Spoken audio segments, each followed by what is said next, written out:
Bapa, di dalam nama Tuhan Yesus kami mengucap syukur buat pagi hari ini. Ini adalah kali pertama kami bergabung dengan anak-anak-Mu yang ada di Lapas Kelas 1 Medan.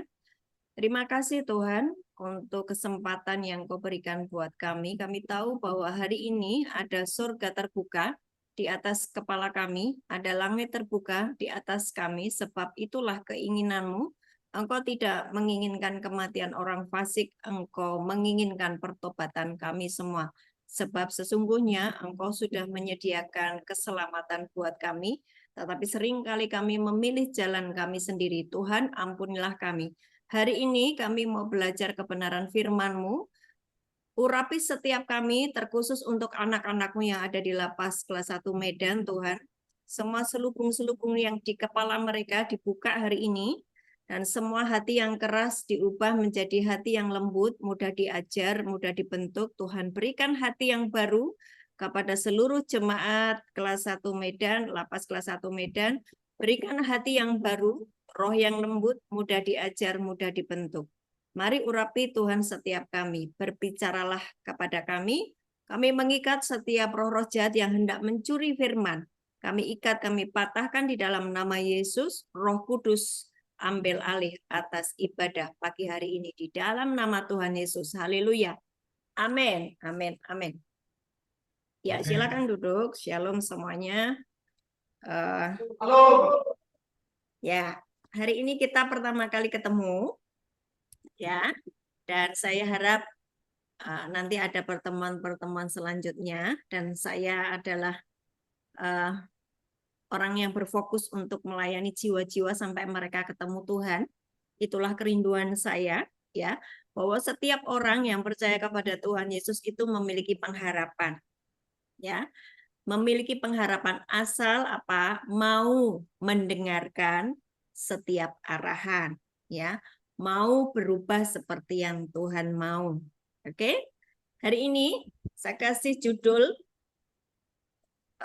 perkenalan dulu ya sebelumnya buat yang baru datang ke kami dari tim Keluarga Kerajaan Surga, sebuah komunitas oikumene. Jadi kami anggotanya Kristen dan Katolik, ya, dari seluruh gereja-gereja di Indonesia. Kami seperti persekutuan doa, ya, dan anggota kami ada di seluruh Indonesia, bahkan ada juga yang di luar.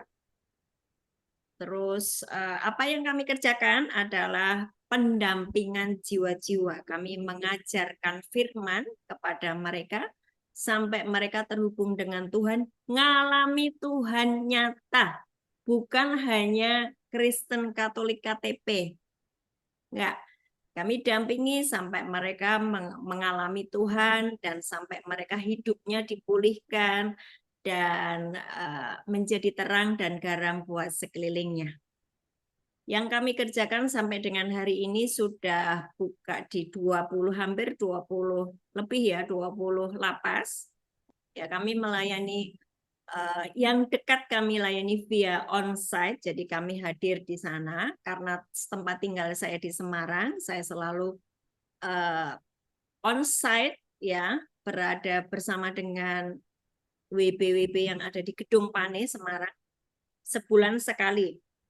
Di Jogja juga onsite sebulan sekali. Kemudian 2 minggu sekali saya akan ke Jakarta untuk mengunjungi saudara-saudara kita yang ada di Salemba. Ya, di Salemba kami juga melakukan onsite. Kita juga punya pelayanan di Lapas Bandung. Teman-teman yang ada KKS Bandung itu juga melayani onsite di sana. Cirebon juga kita sudah pernah onsite. Nusa Kambangan kita pernah onsite juga. Suatu hari saya juga pasti akan menginjakkan kaki ke Medan. Amin ya. Mengunjungi kalian semua yang di Medan. Amin. Oke. Saya Bu Ana, panggil saja Bu Ana, nama panjang saya Kristiana Hapsari. Suami 1, anak 3, ya, putri 3, putri semua. Dan mereka sudah besar-besar dan sekarang kami tinggal melayani Tuhan saja, berfokus melayani Tuhan. Oke, demikian perkenalan dari saya. Mari kita buka Alkitab kita dan kita mulai belajar firman Tuhan, ya.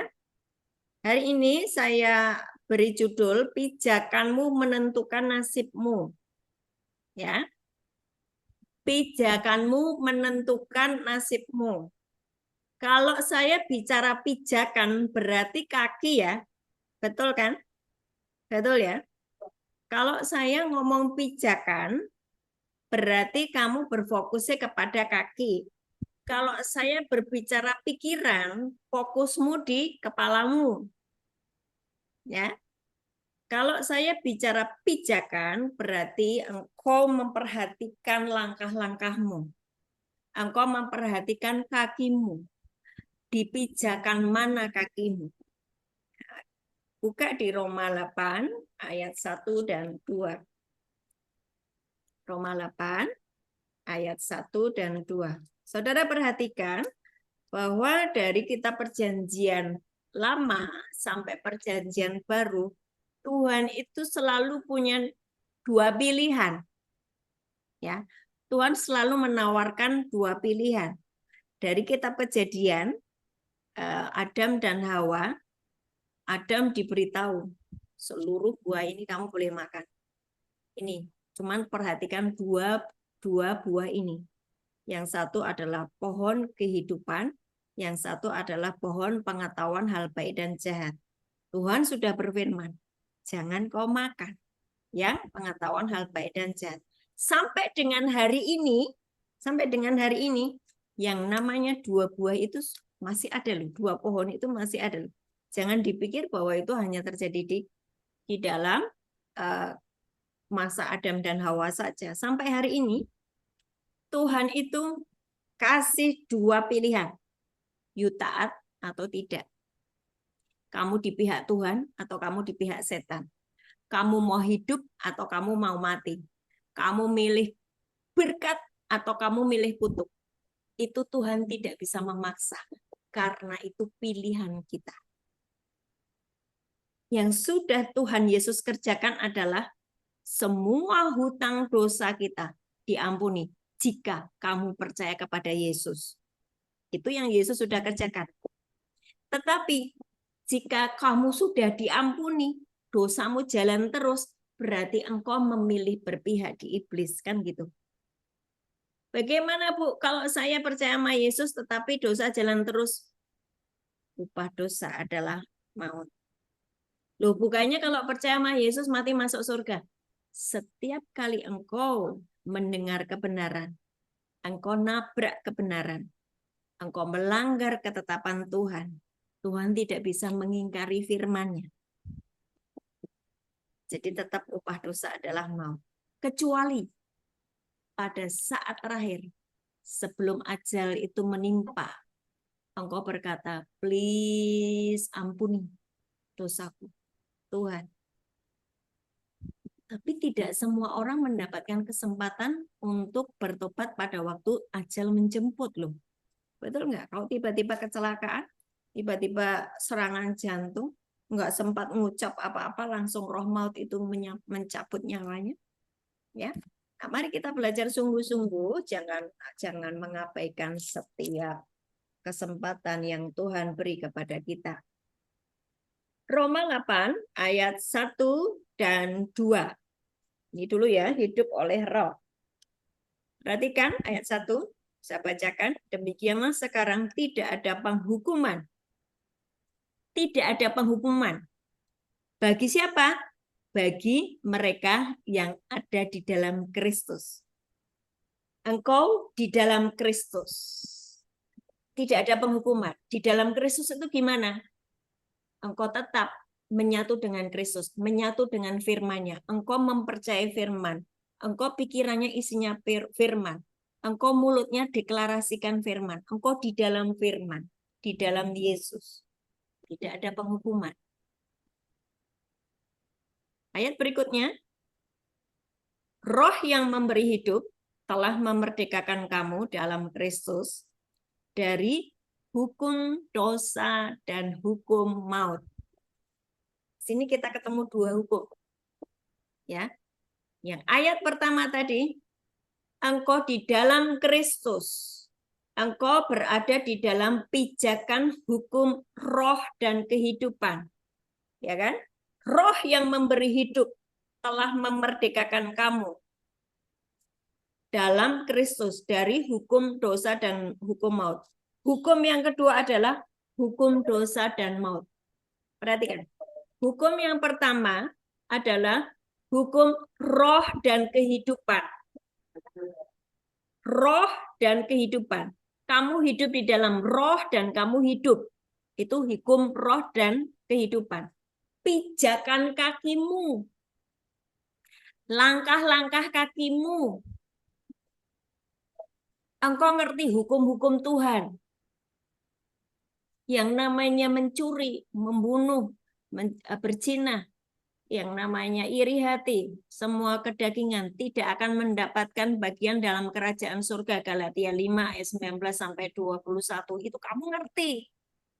Sehingga engkau tidak menginjakkan kakimu di situ, tapi engkau menginjakkan kakimu di dalam hukum roh dan kehidupan. Engkau mengikuti setiap ketetapan Tuhan. Engkau mendengarkan, engkau belajar sungguh-sungguh firman Tuhan dan engkau mengikutinya, dan kakimu engkau putuskan untuk berpijak di dalam hukum roh dan kehidupan. Nah, dua jalan yang kamu pilih itu, ya, imajinasikan, coba perhatikan. Imajinasikan ketika engkau membaca firman, pakailah imajinasimu, pakailah pikiranmu untuk membayangkan firman yang kau baca. Berarti di depanmu ada dua jalan, ya, ada dua hukum, ada dua jalan raya. Anggaplah itu dua jalan raya. Jika engkau ke kanan, engkau adalah orang-orang yang bijaksana. Jika engkau ke kiri, engkau adalah orang-orang yang bodoh. Pelan-pelan ya. Buka Pengkhotbah 10 ayat 2. Pengkhotbah 10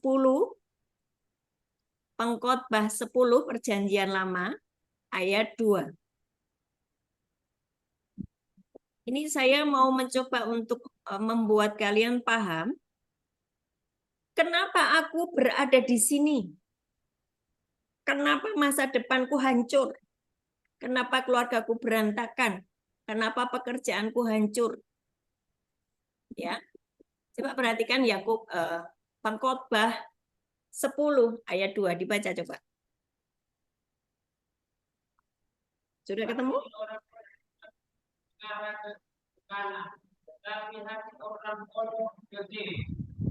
Dua jalan toh? Orang bijaksana kemana?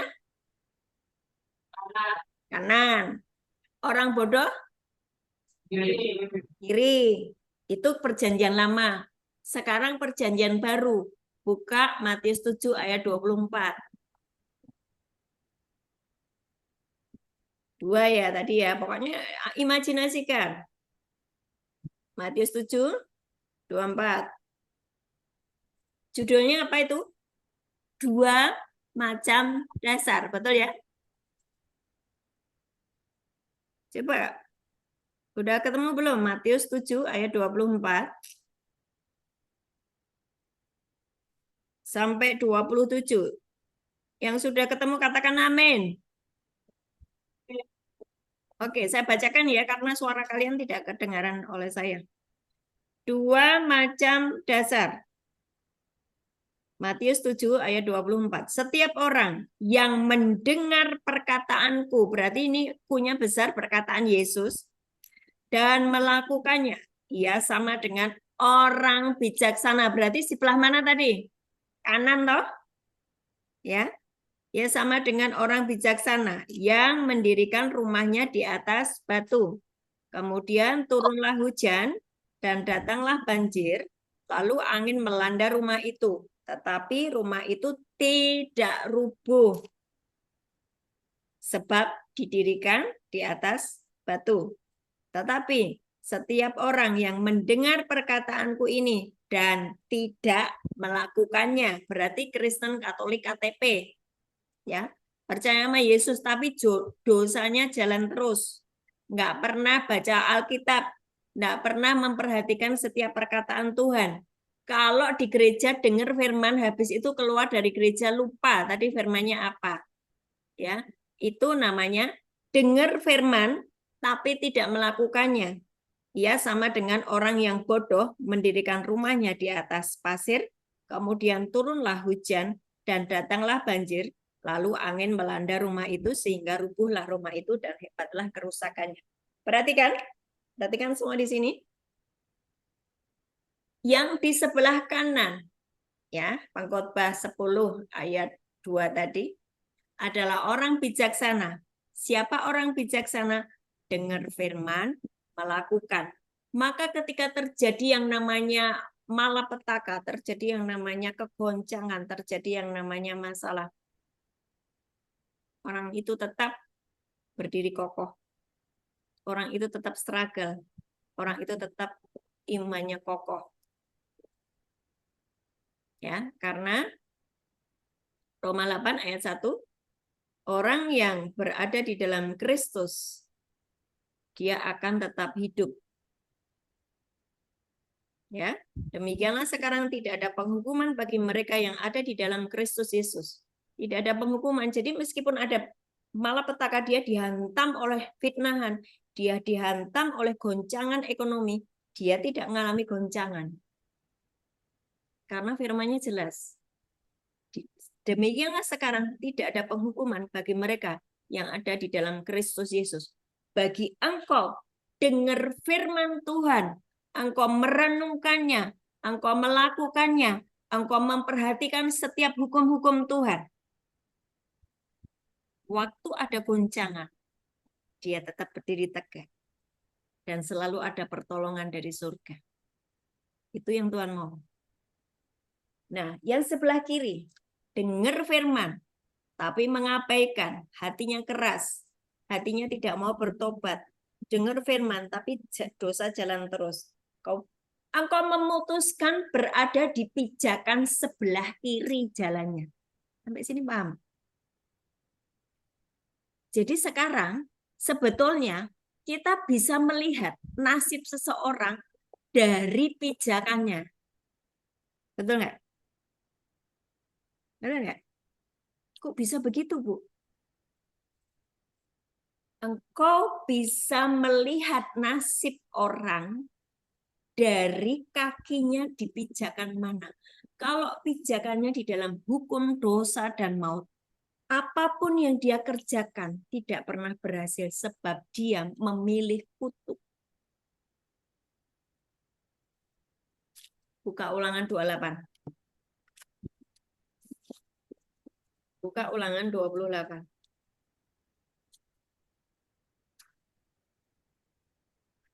Jika dia baik-baik mendengarkan suara Tuhan Allah dan melakukannya dengan setia, dia di sebelah kanan dan pasti hidupnya di dalam berkat. Jadi, sebetulnya hidup seseorang itu bisa dilihat dari pijakannya. Dari mana kakinya melangkah ya? Kalau kakinya melangkah di dalam dosa terus, berzina, judi. Ya, kalian yang di Medan itu kan hobinya judi. Ya, mabuk. Itu pesta pora, tidak masuk di dalam kerajaan surga. Itu dia tidak mendengarkan arahan Tuhan. Nah, coba perhatikan Ulangan 28, judulnya apa? Berkat. Itu ayat 1 sampai 14, judulnya berkat. Coba kalian buka di ayat 15 sampai dengan 46, itu tentang kutuk. Cuma 2. You milih berkat atau milih kutuk. Jadi nasibmu hari ini bukan karena Tuhan menginginkan engkau seperti itu. Karena itu pilihanmu sendiri.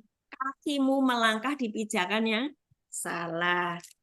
Coba perhatikan. Ulangan 28 ayat 1 ya, saya bacakan. Ini tentang berkat ya. Jika engkau baik-baik mendengarkan suara Tuhan Allahmu dan melakukannya dengan setia segala perintahnya yang kusampaikan kepadamu pada hari ini, maka Tuhan Allahmu akan mengangkat engkau di atas segala bangsa di bumi. Segala berkat ini akan datang kepadamu dan menjadi bagianmu. Jika apa tadi? Ayat 1. Engkau baik-baik dengar Tuhan ngomong apa. Bagaimana saya dengar suara Tuhan? Firman ini loh. Kamu baca. Terus kamu baca. Lama-lama Roh Kudus akan memberitahukan kepadamu. Kamu tidak boleh seperti ini. Firman Tuhan berkata seperti ini. Kamu jangan langgar. Kamu baik-baik dengar firman Tuhan dan melakukannya. Tiba-tiba yang namanya berkat mengejarmu. Tadi ada pertanyaan dari salah satu Bapak, Ibu, bagaimana nanti ketika saya keluar dari lapas, apa yang harus saya kerjakan? Hari ini ketika engkau ada di lapas, baik-baik dengar suara Tuhan, baca firman, terus renungkan firman. Roh Kudus akan berbicara kepadamu. Setiap dia berbicara di dalam hati nuranimu, lakukan. Maka segala berkat ini akan datang kepadamu. Datang kepadamu. Kamu tidak usah ngejar berkat.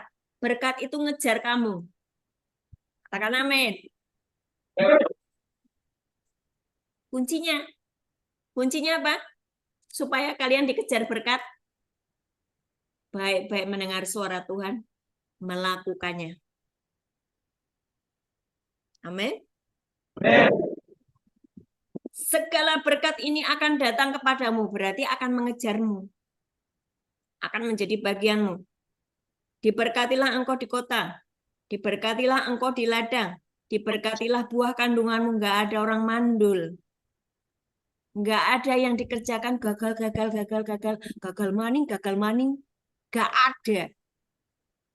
Karena orang yang mengandalkan Tuhan pasti diberkati, dikejar berkat. Diberkatilah buah kandunganmu, hasil bumimu, hasil ternakmu, anak lembu sapimu, diberkatilah bakulmu, diberkatilah engkau pada waktu masuk, diberkatilah engkau pada waktu keluar. Ayat 7. Tuhan akan membiarkan musuhmu yang maju berperang melawan engkau terpukul kalah olehmu. Jadi hari ini kalau engkau punya musuh, dia iri hati kepadamu, atau dia berusaha untuk menjahati kita semuanya, gak usah takut. Tuhan sendiri akan berperang untuk kita, karena kita baik-baik mendengarkan suara Tuhan dan melakukan perintahnya. Tuhan akan membiarkan musuhmu yang maju berperang melawan engkau terpukul kalah olehmu. Bersatu jalan mereka akan menyerang. Bersatu jalan mereka akan menyerangi engkau, tetapi bertujuh jalan mereka akan lari dari depanmu. Nah, coba perhatikan ayat 8. Tuhan akan memerintahkan berkat ke atasmu.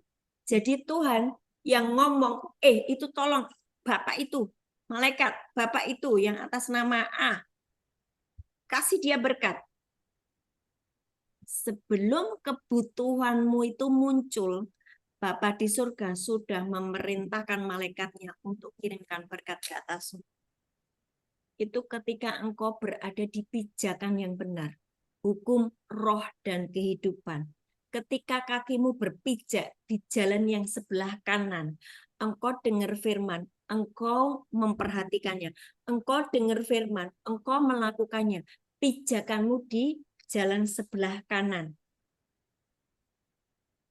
Ya, Pengkhotbah 10 ayat 2, orang bijaksana menuju ke kanan, orang bodoh menuju ke kiri. Siapa orang bijaksana?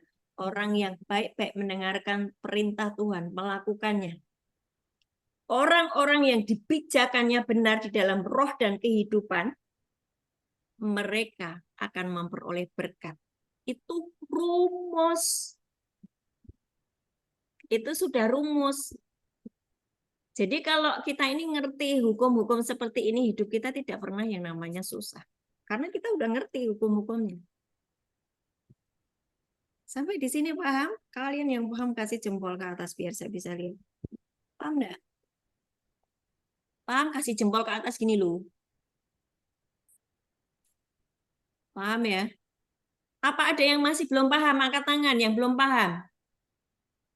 Ibu tuh ngomong apa sih? Dari tadi aku nggak paham. You mesti didoain dulu. Supaya paham. Paham? Paham ya?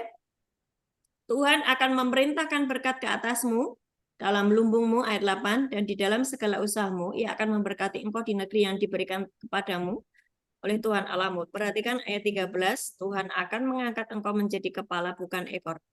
Engkau akan tetap naik bukan turun, bukan naik turun. Perhatikan setiap perkataan di dalam Alkitab. Itu yang berlaku di dalam hidup kita. Saya dengan suami saya itu dulu bekerja di BRI dan tahun 2022 itu pensiun, ya udah purna tugas. Tetapi saya berkata begini, orang pensiun itu biasanya berkatnya turun, tapi saya tidak percaya. Saya tidak percaya itu. Saya mempercayai bahwa firman Tuhan, engkau diberkati menjadi kepala bukan ekor. Makin naik bukan turun. Saya mempercayai itu, dan itu yang terjadi. Walaupun sudah pensiun, itu makin naik, makin naik, makin naik. Karena firman ini harus terjadi. Orang yang tidak tahu firman, hidupnya ngambang-ngambang, ngawang-ngawang. Oh ya, nasibku sudah begini, emang sudah takdir kali. Enggak ada. Nasibmu ditentukan oleh engkau sendiri. Jalan dengan Tuhan atau jalan dengan dirimu sendiri atau dengan kebenaranmu sendiri. Ya. Dan setiap firman Tuhan, ya dan amin. Asal engkau mempercayainya dan memperhatikan dan engkau berada di pihak Tuhan. Amin. Nah, sekarang perhatikan ayat 15. Oh, ayat 14 dulu ya. Ini ya, apabila engkau tidak menyimpang ke kanan atau ke kiri dari segala perintah yang kuberikan kepadamu pada ini dan mengikuti Allah lain dan beribadah kepadanya, maka berkat itu akan turun. Artinya tidak menyimpang ke kanan dan ke kiri apa? Waktu pijakanmu sudah di dalam hukum, roh, dan kehidupan, udah lurus saja. Yesus berkata apa? Akulah jalan, akulah kebenaran, akulah hidup. Kamu nggak usah nyimpang ke kiri dan ke kanan, lurus saja, mantep sama Tuhan. Mantap mengucapkan firman, mantap memikirkan firman. Maka segala janji Tuhan ini akan terjadi atasmu. Ini ibaratnya kamu naik eskalator ya, pergi ke mall, ya, pergi ke mall. Mau naik ke lantai 2. Kakimu sudah berada di pijakan eskalator. Gitu ya. Kan tinggal naik aja toh. Naik aja. Nggak usah ke kiri ke kanan. Kamu ke kiri ke kanan malah kecepet kakimu. Betul nggak? Ikuti saja di situ, kamu akan dibawa naik. Jalan dengan Tuhan seperti itu. Jalan dengan Tuhan seperti itu. Tuhan akan menyediakan yang namanya banyak progres, banyak berkat, banyak kemudahan, banyak terobosan-terobosan. Asal engkau tidak menyimpang ke kiri dan ke kanan. Pijakanmu benar di dalam hukum, roh, dan kehidupan. Tetapi ayat 15, Ulangan 28 ayat 15. Tetapi jika engkau tidak mendengarkan suara Tuhan Allahmu dan tidak melakukannya dengan setia, segala perintahnya dan ketetapannya yang kusampaikan kepadamu pada hari ini, maka segala kutuk ini akan datang kepadamu dan mencapai engkau. Ketika engkau tidak taat, artinya engkau memilih jalan ke kiri. Engkau menjadi orang bodoh, engkau hidup di dalam kutuk. Makanya apapun yang dikerjakan tidak pernah berhasil, keluarganya berantakan, tubuhnya sakit, anaknya hancur semua dalam seks bebas, narkoba, macam-macam. Karena apa? Memilih jalan kaki. Sampai sini paham ya? Baca sendiri tentang kutuk mengerikan. Apakah engkau mengalami yang namanya ayat 15 sampai dengan 46 tadi. Engkau nanti cek sendiri ya di kamar sel ya. Cek sendiri. Kok aku ngalami ini, kok aku ngalami, berarti ada kutuk di dalam diriku. Apa yang harus dikerjakan jika ada kutuk di dalam dirimu? Bertobat. Pindah dari maut kepada hidup. Oke. Yohanes 5 ayat 24. Yohanes 5 ayat 24.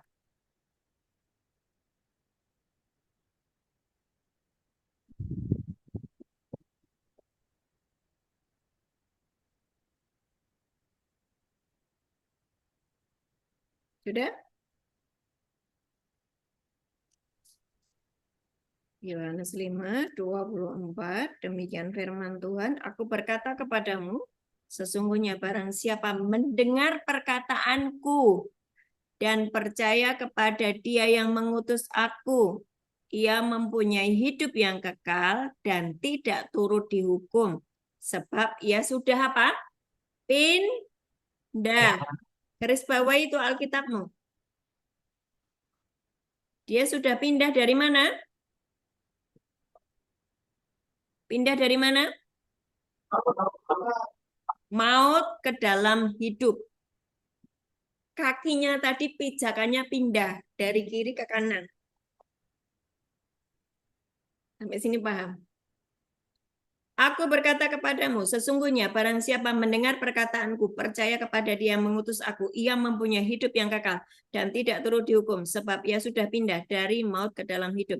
Hari ini, kalau engkau merasakan apapun yang kau lakukan gagal terus, kamu hancur, kamu miskin, kamu mengalami yang namanya kehancuran dalam hidupmu, pijakanmu salah. Berarti engkau harus pindah dari kutuk kepada berkat, dari maut, dari dosa dan maut kepada roh dan kehidupan. You mesti lompat, pindah ke kanan. Sampai sini paham? Paham. Oke. Kembali ke Roma 8. Bu, setelah saya berada di pijakan roh dan kehidupan, apa yang harus saya lakukan? Kan gitu pertanyaannya. Ya kan? Mumpung kalian masih ada 2 tahun di sini atau mungkin setahun di sini, belajar firman Tuhan baik-baik. Perhatikan Roma 8 ayat 5. Roma 8 ayat 5. Sebab mereka yang hidup menurut daging memikirkan hal-hal yang dari daging. Mereka yang hidup menurut roh memikirkan hal-hal yang dari roh. Tadi saya ngomong pijakan, berarti kaki ya? Jawab dong. Iya Bu, kaki. Ya kan? Pijakan berarti kaki toh. Sekarang ayat 5 bicara apa? Mereka yang hidup menurut daging memikirkan hal-hal yang dari daging. Jadi apa? Pikiran. Sekarang yang dibahas pikiran. Ya. Mereka yang hidup di dalam daging memikirkan hal yang dari daging. Mereka yang hidup menurut roh memikirkan hal-hal yang dari roh. Saya kasih tahu ya. Kalian semua yang di lapas, sesungguhnya ketika Tuhan menciptakan kalian, engkau diciptakan seperti Adam, punya pikiran supranatural, punya yang namanya kecerdasan ilahi, punya yang namanya pikiran Kristus sebelum engkau jatuh di dalam dosa. Kejadian 2 ayat, kamu batasi dulu di Roma 8 ayat 5. Kejadian 2 ayat 7.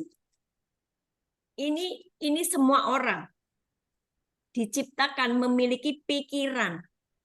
Nah, kenapa saya bahas pikiran ya? Perhatikan. Kenapa saya bahas pikiran? Karena ternyata pikiranmu adalah jembatan untuk engkau terhubung dengan surga atau engkau terhubung dengan neraka. Sejak engkau hidup di bumi. Yesus ketika berdoa, Bapa kami, datanglah kerajaanmu, jadilah kehendakmu di bumi seperti di surga. Yang Tuhan mau, engkau hidup di bumi ini sama seperti di surga. Yang Tuhan mau. Ada orang-orang yang sudah menikmati itu, termasuk saya. Saya menikmati hidup masih di bumi ini, tapi saya seperti sudah di surga. Saya menikmati, karena saya mempercayai firman Tuhan. Ya, coba perhatikan, Kejadian 2 ayat 7, ketika itulah Tuhan Allah membentuk manusia dari debu tanah dan menghembuskan nafas hidup ke dalam hidungnya, demikianlah manusia itu menjadi makhluk yang hidup atau living soul, atau bahasa Ibraninya neves, atau inner being, adalah pikirannya Tuhan. Dia memiliki yang namanya pikiran supranatural, makhluk yang hidup. Dia memiliki yang namanya dari debu tanah, terus kemudian dihembusi nafas Tuhan. Sejak itu, dia memiliki pikirannya Allah.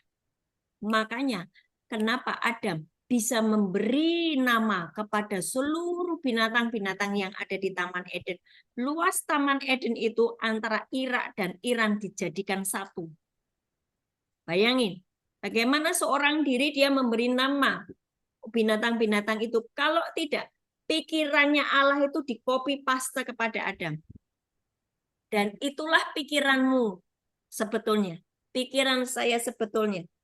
Engkau diciptakan serupa dan segambar dengan Tuhan. Katakan amin. Kejadian 1 ayat 26 dan 28. Engkau diciptakan serupa dan segambar dengan Tuhan. Tapi ketika manusia jatuh di dalam dosa, dia menjadi bodoh. Pikirannya yang supranatural tadi seperti ditutupi kain. Seperti ditutup kain. Nggak ngerti apa-apa, nggak mau tahu dengan hukum Tuhan. Emang gue pikirin, aku judi-judi aja, aku narkoba aja, aku seks bebas aja, aku bunuh ngerampas aja. You nggak ngerti firman Tuhan, nggak mau tahu. Karena apa? Pikiranmu ditutup sama iblis.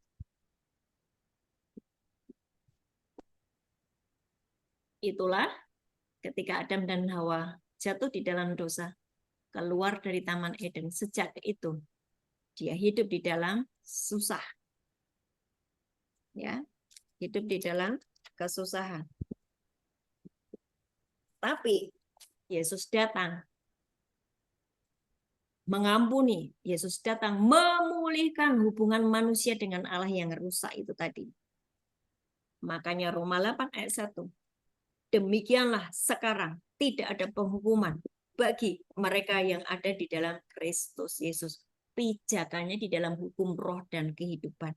Maka ayat 5 berkata, sebab, Roma 8 ayat 5, sebab mereka yang hidup menurut daging, memikirkan hal-hal yang dari daging. Mereka yang hidup menurut roh, memikirkan hal-hal yang dari roh. Waktu pijakan kakimu di dalam hukum roh dan kehidupan, pikiranmu mulai cerdas lagi. Engkau mulai memikirkan apa yang dipikirkan Tuhan. Engkau mulai memikirkan apa yang Tuhan pikirkan tentangmu. Firman mulai menjadi kesukaanmu di dalam pikiranmu.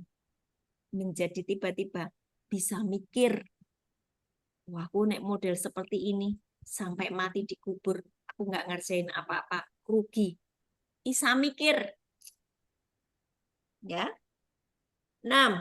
Karena keinginan daging adalah maut. Nah, jelas ya? Roma 8 ayat 6.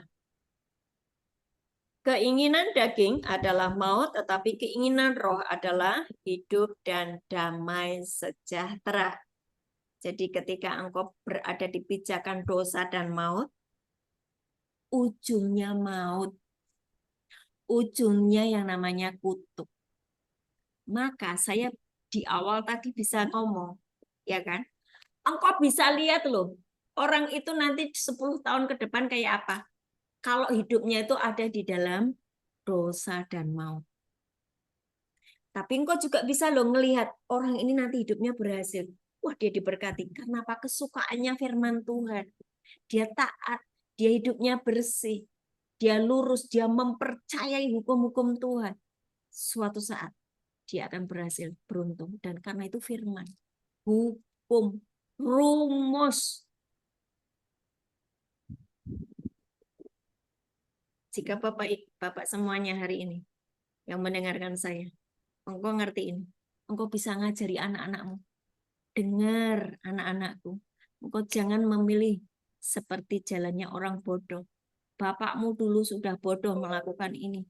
Tapi hari ini aku kasih nasihat kepadamu. Ikuti ketetapan Tuhan. Walaupun bapakmu ini tidak berhasil. Tapi jika kamu anakku, engkau mengikuti ketetapan Tuhan, engkau akan menjadi orang yang berhasil. Karena itu janji Tuhan. Amin. Ya, karena keinginan daging adalah maut, tetapi keinginan roh adalah hidup dan damai sejahtera. 7. Sebab keinginan daging adalah perseteruan terhadap Allah, karena ia tidak takluk kepada hukum Allah, nggak mau tahu dengan hukum-hukum Tuhan. Itulah orang-orang hidup di dalam daging. Perzinahan, perselisihan, dusta, bohong, pembunuh, narkoba. Mereka tidak takluk pada hukum Allah, nggak mau tahu, ya. Hal ini memang tidak mungkin baginya. Mereka yang hidup di dalam daging tidak mungkin berkenan kepada Allah. Makanya hidupnya nggak akan berhasil. Ayat 9, tetapi kamu tidak hidup di dalam daging, melainkan di dalam roh, jika memang roh Allah diam di dalam kamu. Tetapi jika orang tidak memiliki roh Kristus, ia bukan milik Kristus. Perhatikan, ada kata-kata memiliki roh Kristus. Tak ceria. Kamu ngerti, orang yang kerasukan setan, berarti dia dimasuki oleh roh setan. Maka dia yang kalau kuda lumping itu bisa makan beling, ya makan kaca dimakan, dia bisa ngeluarin api dari mulutnya. Kerasukan setan. Engkau ngerti kerasukan setan? Tapi engkau nggak paham. Ketika apakah di dalam dirimu ada roh Kristus? Ayat 9 ini tadi. Tetapi kamu tidak hidup di dalam daging, melainkan dalam roh, jika memang roh Allah diam di dalam kamu. Tapi jika orang tidak memiliki roh Kristus, ia bukan milik Kristus. Ketika seseorang dirasuk, dipenuhi roh Kristus, dia akan bermanifestasi seperti Kristus. Dia akan berbuah, dia akan melakukan hal-hal yang dilakukan oleh Kristus. Cek hidupmu hari ini, dipenuhi dengan roh iblis atau roh Kristus. Kalau dipenuhi dengan roh iblis, engkau tinggal ngomong, aku bertobat Tuhan. Hari ini aku mau Tuhan menjadi baitmu. Penuhi aku dengan rohmu. Dan aku mau roh Kristus itu diam di dalam aku. Supaya aku hidup seperti Kristus hidup.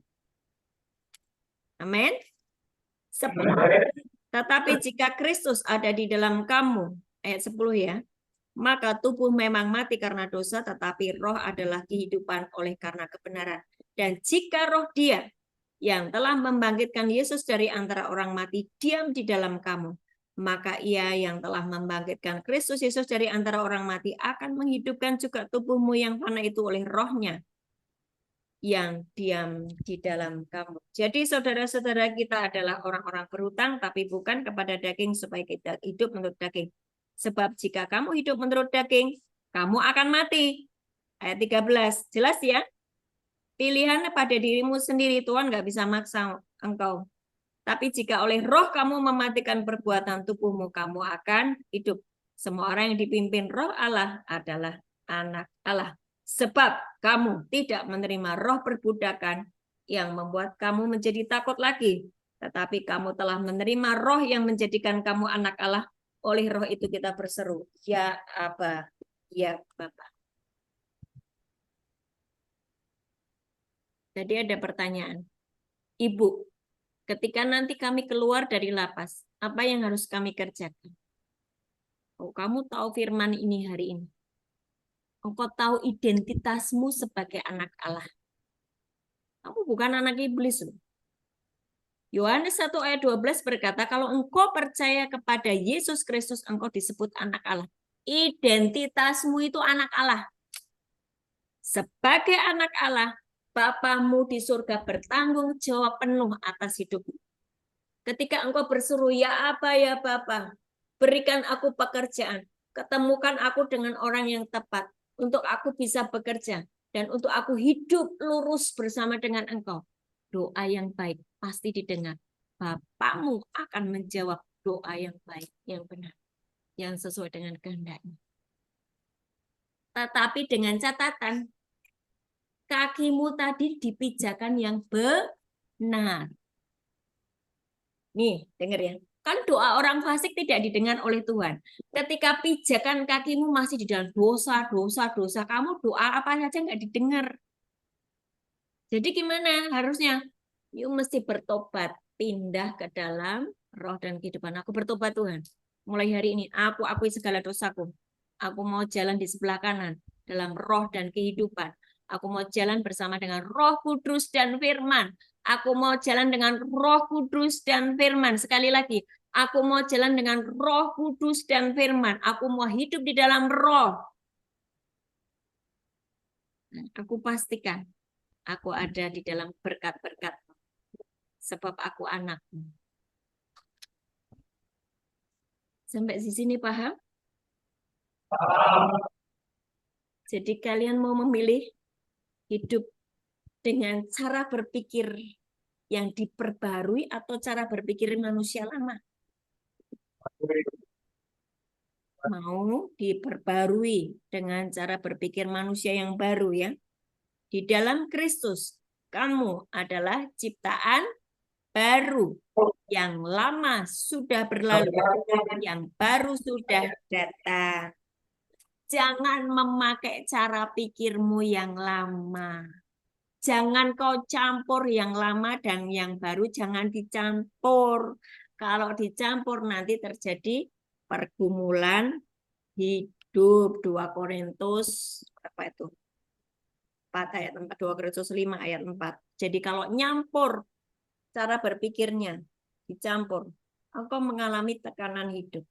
Tapi ketika engkau sudah jadi ciptaan yang baru, cara berpikirmu diselaraskan dengan firman, maka engkau hidup di dalam berkat. Hidup di dalam terhubung dengan surga terbuka. Ada berkat mengejarmu, ada penyediaan Tuhan atasmu, hidupmu tidak perlu bergumul. Pastikan hari ini engkau memutuskan untuk pindah dari dosa pada hidup, untuk berjalan di dalam terang firman Tuhan, jalan dengan Roh Kudus dan firman, dan alami kehidupan yang diberkati. Tuhan Yesus memberkati. Tuhan Yesus memberkati. Amin. Kalian diberkati hari ini? Amin. Amin. Apa ada yang mau bertanya? Angkat tangan. Silakan. Yang mau bertanya, silakan berbicara di dekat laptop supaya saya bisa dengar. Kalau pakai mic nggak bisa dengar. Izin bertanya Ibu. Ya, silakan. Seperti yang tadi dosa kuduk, ya kan Bu? Dosa kuduk. Iya. Ya, oke. Nah, kita ini masuk ke sini kan karena dosa. Dosa itu tadi contoh membunuh Ibu. Apakah kita nanti bisa diterima karena kerajaan surga tidak akan menerima pembunuh? Gitu Ibu. Gini, yang Tuhan mau adalah pertobatan seorang pembunuh. Kalian kenal yang namanya Saulus. Saulus itu di dalam perjanjian baru sekarang disebut dengan Paulus. Ya kan? Paulus adalah yang menulis sebagian besar dari kitab perjanjian baru. Dulu adalah seorang pembunuh. Setiap anak-anak Tuhan dibunuh, diborok gitu. Tapi Tuhan mau Paulus ini, Saulus ini diselamatkan. Maka Tuhan menampakkan diri, langit terbuka, dan berkata, Saulus, Saulus, kenapa engkau menganiaya aku? Terus dia bertanya, siapakah engkau Tuhan? Tiba-tiba dia buta, dalam 3 hari dia dipulihkan cara berpikirnya. Kenapa dia 3 hari buta? Untuk di-restart cara berpikirnya yang salah. Waktu dia sudah mulai bisa melihat, dia diubah Tuhan menjadi pemenang jiwa-jiwa. Yang diinginkan Tuhan adalah pertobatan seorang pembunuh. Tuhan tidak menginginkan kematian orang fasik. Tuhan tidak menginginkan kematian seorang pembunuh. Tuhan mau seorang pembunuh bertobat, kembali ke jalan Tuhan, dan engkau dipakai untuk memenangkan banyak jiwa. Kamu diampuni jika kamu bertobat, Pak. Nah, gini, Bu, sampai 7 keturunan kan seperti yang tertulis. Sampai anak cucumu sampai 7 keturunan katanya. Jadi kita pun berpikir Ibu gitu kan. Kalau memang saya nanti alam kepalang untuk dekat sama Tuhan, apakah dosa kutuk itu akan saya terima sampai ke anak cucu saya? Itu. Ibu. Makanya kamu harus percaya kepada Yesus Kristus. Di atas kayu salib, semua kutuk sudah selesai. Bapak harus percaya itu setiap ketetapan Tuhan. Baca di Galatia 2, Galatia 4, ya, Galatia, kitab Galatia. Di atas kayu salib, Yesus menanggung semua kutuk akibat dosa. Jika engkau mempercayainya, maka kutuk itu selesai. Bagaimana saya mematahkan kutuk? Engkau berdoa begini, waktu kamu perjamuan kudus, Pak, terima tubuh dan darah Yesus. Kamu berkata, Tuhan Yesus, ampuni dosa saya akui saya pernah membunuh. Tuhan, aku mengakui dosaku, ampunilah aku. Aku tahu ada kutuk di dalam diriku, tetapi engkau berfirman seluruh kutuk itu sudah kau tanggung di atas kayu salib. Darahmu menghancurkan kutuk di dalam hidupku dan anak keturunanku sampai 7 keturunan. Engkau berdoanya begitu. Jadi waktu kamu perjamuan kudus jangan hanya minum terus makan, jangan. Engkau deklarasikan, engkau doakan sesuatu untuk membatalkan kutuk itu. Darah Yesus mampu menghancurkan kutuk di dalam hidup. Dengan catatan Bapak bertobat sungguh-sungguh. Dan deklarasikan terus-menerus sampai kutuk itu tidak menimpa ke anak-anak. Ini perhatikan ya, perhatikan. Saya punya orang tua yang sakit kanker. Ibu saya kanker, bapak saya kanker. Kanker itu adalah penyakit kutuk. Kalau itu gen, keturunan menurun ya ke anak-anaknya. Saya mempercayai di atas kayu salib semua kutuk sudah ditanggung. Saya ngomong gini, aku tolak kutuk penyakit kanker dari orang tuaku. Aku tidak kena kanker sebab darah Yesus mengalir di dalam darahku. Sel-sel di dalam tubuhku sehat. Semua kutuk sudah ditanggung Yesus di atas kayu salib. Maka sampai hari ini saya sehat dan melayani banyak jiwa-jiwa. Itu terjadi. Sampai kapan Bu mendeklarasikannya sampai kutuk itu sudah benar-benar tidak ada di dalam dirimu. Ketika Roh Kudus mengingatkan kepadamu untuk berdoa membatalkan kutuk, menghancurkan kutuk, kau deklarasikan waktu perjamuan kudus, kau ngomong kutuk sudah selesai oleh darah Yesus. Iblis, engkau tidak bisa menuntut dosaku karena dosaku sudah diampuni. Gitu Pak. Kasih, Bu. Cukup jelas ya? Sini Kasih, Bu. saya doakan Bapak. Saya doakan Bapak. Angkat tanganmu. Angkat tanganmu. Yes. Hari ini Tuhan, aku serahkan Bapak ini ke dalam tanganmu. Ampuni segala dosa dan pelanggarannya. Semua kutuk dalam hidupnya sudah dihancurkan di atas kayu salib. Semua kutuk dan akibat dosa yang pernah dikerjakannya selesai hari ini oleh kuasa darah Yesus. Oleh kuasa darah Yesus. Oleh kuasa darah Yesus. Kutuk itu selesai. Iblis yang terus mengintimidasi di pikiranmu, di telingamu. Hari ini aku berkata, diam iblis. Hari ini engkau tidak bisa mendakwa anak-anak Tuhan di tempat ini. Sebab semua dosa pelanggaran mereka sudah diampuni. Dan mereka dilayakkan untuk masuk di dalam kerajaan surga. Pindah dari maut kepada hidup. Pindah di jalan kebenaran dan kehidupan. Pindah di dalam roh dan kehidupan. Dan hidup mereka akan mengalami berkat. Turun-temurun anak keturunannya mengalami berkat. Sebab kutuk selesai oleh kuasa darah Yesus. Terjadilah atasmu dalam nama Yesus. Amin.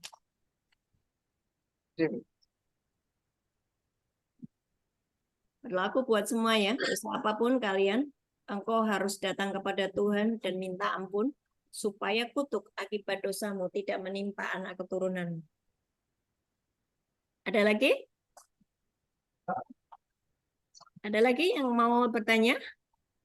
Ya, silakan.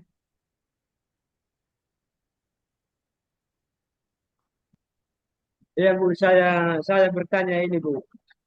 Silakan. Eh, hati aku ini ada juga berkata ini macam dua hatiku ini Bu. Hmm. Ah, Suara, kamu dengar suara. Terus? iya. Hatiku ini macam dua. Ada hatiku yang satu lagi dibilangnya sama aku pilih yang mana di neraka atau di surga. Tapi nggak bisa ku jawab Bu. Kamu enggak bisa jawab.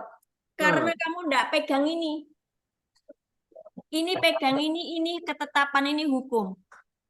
Coba kamu baca di Yohanes 1 ayat 12. Yohanes 1 ayat 12 berkata gini, kalau engkau percaya sama Yesus Kristus, engkau disebut anak Allah. Kamu percaya enggak sama Yesus? ya Pak, percaya, percaya Bu. lah kalau percaya kamu itu anak Allah. Udah itu ketetapan, itu hukum. Ah. Itu hukum. Ta- Tapi pertanyaannya itu Bu, macam sesaat Bu. Pertanyaan dia itu macam sesaat aku nggak bisa ku jawab. Maksudnya gimana sih? Ah, ditanya sama aku, Kak, kata hatiku ini kan, ditanya sama aku, apa kamu di surga atau di neraka? Ya Tapi kamu jawab, no, ah, aku di surga sebab dosaku sudah diampuni karena aku mengakui dosaku. Coba salah satu teman ada yang membacakan di 1 Yohanes 1 ayat 9. Yuk mesti pegang ini Pak. Ini yang membuat engkau bisa saklek dengan Tuhan. 1 Yohanes 1 ayat 9. Kalau engkau mengakui dosamu, Allah setia dan adil dan Ia akan mengampuni segala dosa dan pelanggaranmu. Ayat ini saya bacakan ya, 1 Yohanes 1 ayat 9. Jika kita mengaku dosa kita, kan Bapak sudah mengakui dosamu toh? sudah Bu. Udah. Jika kita mengaku dosa kita, maka Tuhan adalah setia dan adil, sehingga Tuhan akan mengampuni segala dosa kita dan Tuhan menyucikan kita dari segala kejahatan. Lah kalau Bapak sudah mengakui dosamu, dosamu itu sudah bersih, udah di Eh, udah dihapus.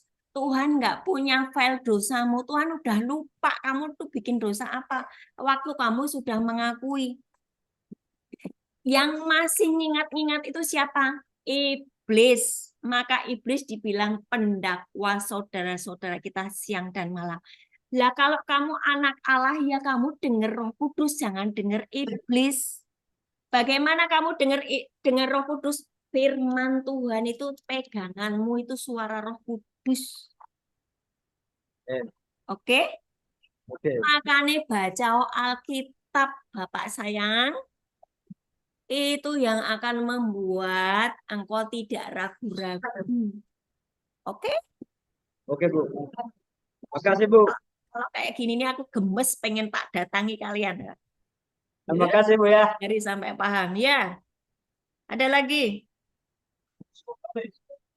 Ada lagi yang mau tanya? Angkat tangan. Nggak usah ragu yuk. Mumpung gratis loh ini loh. Ah, yuk tanya lagi. Wah keren ini Medan ini. Ayo siapa? Siapa dulu yang mau tanya? Pakai mic, Pak.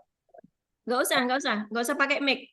Aku dengar. Salam. Ya, shalom. Eh, saya kebetulan tadi malam membaca firman Oh, di Korintus, yaitu Korintus apa satu? Korintus 1 ayat 7. Kosek Pak, alon-alon. Ya, Satu, pasal satu, 36 sampai 38. 1 Korintus 7. 7. Terus ayat Ada ayat yang ke-36 sampai 38 ini saya kayaknya belum paham. Coba tolong Ibu jelaskan. Nah, saya bacakan ya 36 sampai 38 Ya, ya. ya, Tetapi jikalau seorang menyangka bahwa ia tidak berlaku wajar terhadap gadisnya, jika gadisnya itu betul ini, ya. jika gadisnya itu telah bertambah tua dan ia benar-benar merasa bahwa mereka harus kawin, baiklah mereka kawin. Kalau ia menghendakinya, hal itu bukan dosa. Tetapi kalau ada seorang yang tidak dipaksa untuk berbuat demikian, benar-benar yakin dalam hatinya dan benar-benar menguasai kemauannya, telah mengambil keputusan untuk tidak kawin dengan gadisnya, ia berbuat baik. Jadi, orang yang kawin dengan gadisnya berbuat baik, dan orang yang tidak kawin dengan gadisnya berbuat lebih baik. Itu Ya. ya, betul ya? Ya, ya. Ini bicara tentang ada orang-orang yang dipanggil untuk menjadi selibat dan ada orang-orang yang dipanggil untuk menikah. Jadi, kalau di dalam hati seseorang, hati nuraninya, aku tuh dipanggil kayaknya aku nggak disuruh nikah deh. Aku mau melayani Tuhan. Itu baik, lebih baik. Tapi ketika engkau memang dipanggil, aku kepengen punya keluarga, pengen punya anak, pengen membangun rumah tangga, ya lakukan. Itu maksudnya gitu, Pak. Ada orang-orang yang dipanggil untuk selibat atau selibat itu tidak menikah tetapi untuk melayani Tuhan kayak pastor Romo itu kan tidak menikah kan? Itu panggilan. Itu maksudnya gitu ayatnya, Pak. Ya. Maksudnya gitu. Maksudnya gitu. Ini nih Bapak punya pacar atau punya istri? Punya istri. Punya istri terus Ya, artinya kan di sini orang jadi orang yang kawin dengan gadisnya. Heeh. Nah, Kamu kan sudah nikah nih dengan istrimu. Ya udah, bina rumah tanggamu dengan damai sejahtera dengan Tuhan. Oh, hiduplah baik dengan istrimu, kasih istrimu. Itu ya itu maksudnya. justru ya itu maka saya mau pertanyakan sama ibu karena gadisnya ini Bu, gitu. Ya, oke. Gadisnya itu maksudnya istrinya, Pak. Perempuan yang sudah jadi istrinya. Oke. Gitu, Oke. Pak. Paham ya? Ya, oke, thank you, Pak. Ya, thank you, Bu. Ya. Ada lagi? Ada lagi?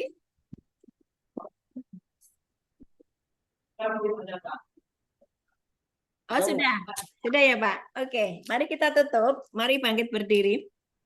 Bangkit berdiri semuanya. Kita berdoa. Bapak, kami mengucap syukur buat siang hari ini. Kami merasakan Roh Kudus mulai menjamah setiap kami, memberi kami terang di dalam pikiran kami. Kami tahu bahwa Engkau sedang memberikan hati yang baru. Saya melihat banyak malaikat yang sedang mengoperasi kalian ya.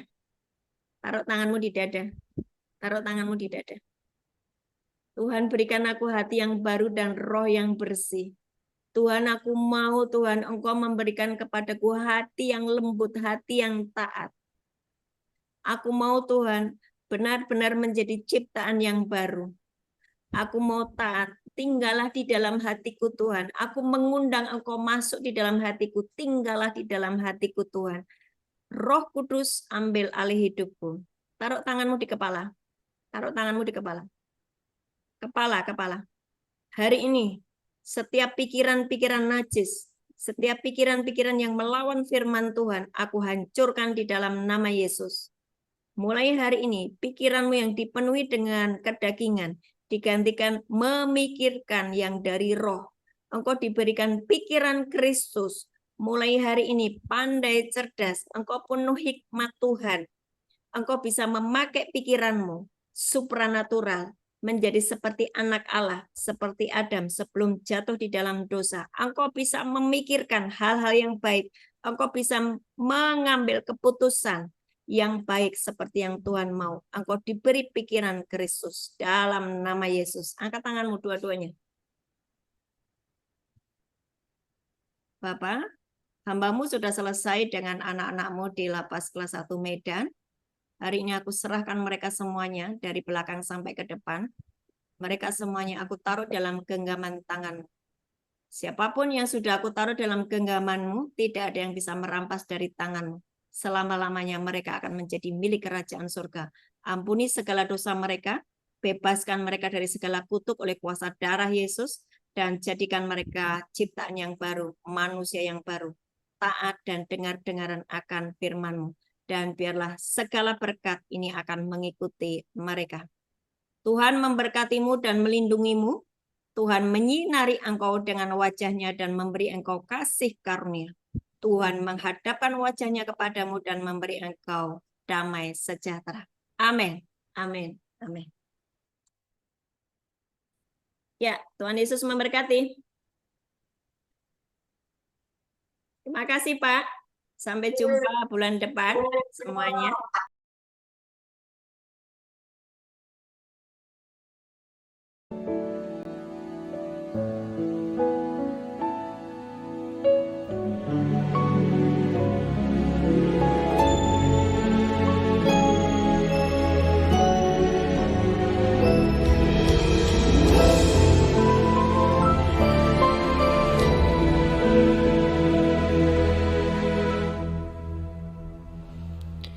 Dengan apa ku dapat naik ke gunung Tuhan, rinduku bertemu denganmu.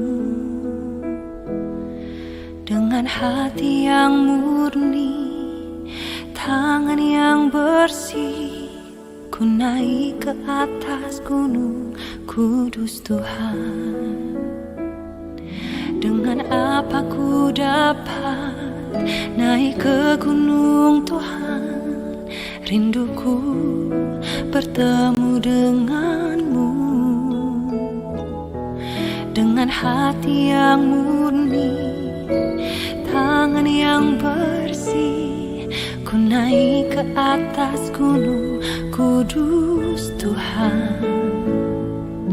Walau gelombang badai menerpaku, kan tetap berdiri tegak memandang wajah-Mu Tuhan.